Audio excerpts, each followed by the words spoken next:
Well, hello again, folks. Today we move into chapter 6 of First Timothy. It's the final chapter of this brief letter, but let me tell you, this is far from some kind of simple closing greeting from Paul. He signs off this letter with real energy and commitment. It's as if he's got loads more to write about, and he's trying to get as much of it out onto the paper as he can. So this chapter may not be recognizable to us as a complete unit, but I can guarantee it has a number of verses in it that you will be very familiar with. So for example, verse 7, we brought nothing into this world and we can take nothing out of it. Verse 10, love of money is the root of all evil. Verse 12, fight the good fight of faith. So let's have a look at some of this passage and see what we can take away from it.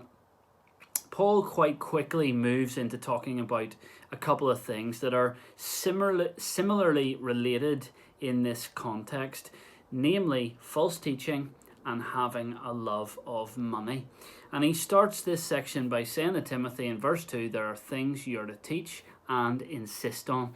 So clearly this was of substantial importance to Paul. Timothy was being urged. In fact, he was really being told by Paul that you need to talk about this stuff in the church. You need to pass on this teaching, this wisdom to the people so that they know what attitude to have when it comes to both false teaching and love of money.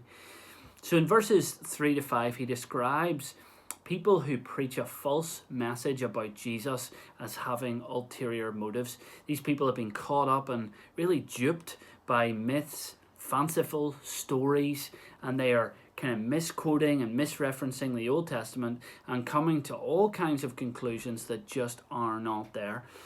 And Paul really describes them as being obsessed unhealthily with controversies. And so they're spending their days getting into arguments, having heated debates about really silly theological theories that are so far removed from truth, it's absurd. It's clear that in Ephesus around this time, this has resulted then in envy, strife, suspicion, corruption, and friction. It's not a good combination. And Paul identifies in verse 5 that at the heart of a lot of it are people who think that godliness is a means to financial gain. So these people are obviously kind of traveling around, literally charging huge fees for this special knowledge that no one else has, and they're putting on a bit of a show of religion in order to look the part as well. But on the inside, there's nothing but greed and emptiness. They're teaching just empty.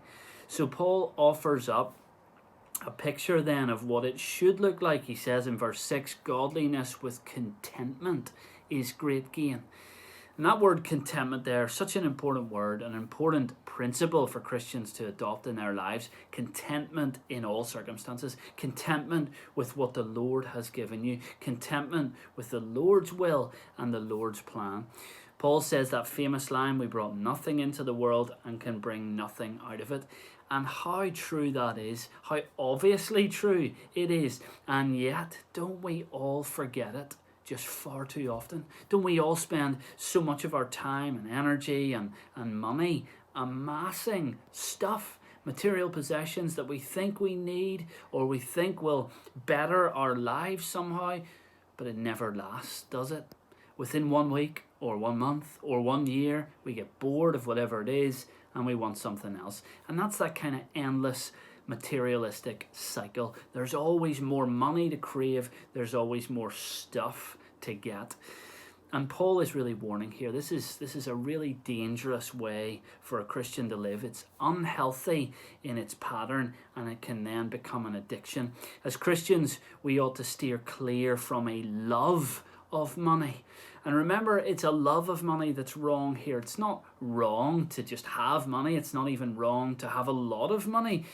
What is wrong, though, is loving it, craving it, always yearning for more. Kind of those moments where we maybe go to bed dreaming about what it is to have loads and loads of money.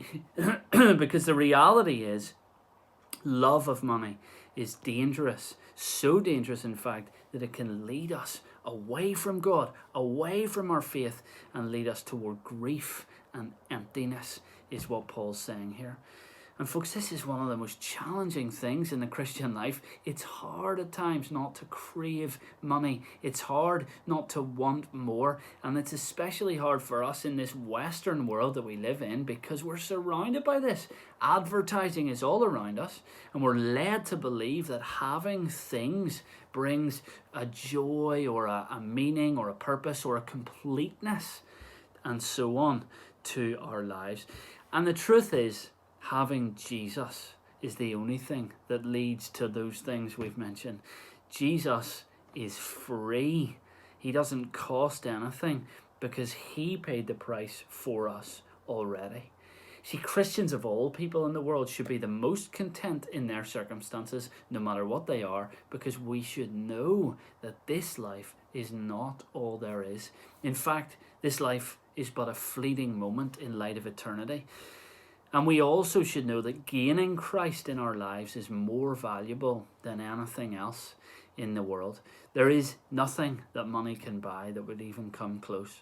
What a challenge that is from Paul. Can we live life in light of eternity? Can we have that contentment in all of our circumstances that comes only from knowing Christ? Paul finishes off the letter then with a couple of quick fire statements to Timothy. As a man of God, flee from this. He says, pursue righteousness and faith and love and so on. It's just brilliant, quick fire advice. Easier said than done, of course. But this is what we should crave. It's not money or power or position. We should crave more of Jesus. And Paul is telling Timothy to warn the believers there and basically point them to Christ, point them to the cross. There's nothing more that they need.